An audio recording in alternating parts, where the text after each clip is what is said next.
Une femme en jeu est un thriller américain réalisé par Anna Kendrick, ici à sa première réalisation. Anna Kendrick, j'aime bien, c'est une actrice qui avait joué dans Mr. Wolf de Gavin O'Connor en 2016, il me semble, et qui donc propose ce thriller sur Netflix, qui avait déjà été présenté au Festival de Toronto en 2023. Ce thriller donc est tiré d'une histoire vraie, et au casting, en plus d'Anna Kendrick, on retrouve Michael Zovato, et il se déroule dans les années 70 à Hollywood, où une jeune actrice ratée, entre guillemets, qui cherche à trouver du boulot, voit sa vie être totalement changée lorsqu'elle participe à l'émission The Dating Game, un jeu de telenovela, et elle va se retrouver là-bas confrontée à un tueur qui a déjà signé plusieurs meurtres, tiré d'une histoire vraie. Ce film Netflix est une petite pépite et un vrai bon thriller que je vous encourage à découvrir. En effet, pour une première réalisation, Anna Kendrick s'en sort super bien, je trouve. On a une belle photo, de beaux plans et de bons acteurs qui délivrent tous une bonne performance. Ceux qui s'en sortent le mieux sont Kendrick, qui joue très bien ce rôle de femme forte mais malchanceuse, et Zovato, qui lui est excellent dans son rôle de tueur en série, totalement terrifiant, et qui est vraiment le synonyme du loup qui se glisse tranquillement parmi les moutons sans être remarqué. Le fait de ne pas rentrer dans sa psyché n'est pour moi pas dérangeant en soi, car ça correspond au tueur qui fait ça quand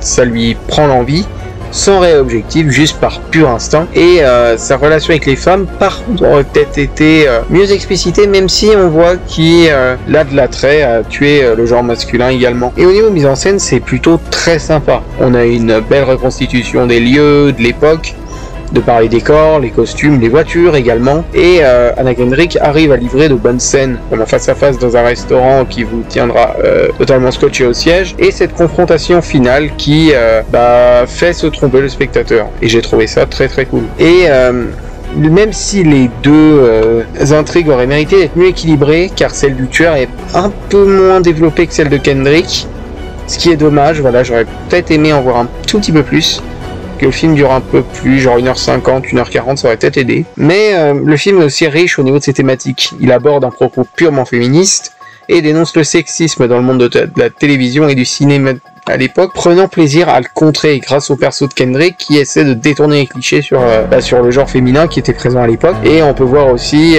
dans toute une scène dans un commissariat avec une autre actrice que la femme à l'époque, il y a encore beaucoup de progrès à faire sur tout ça.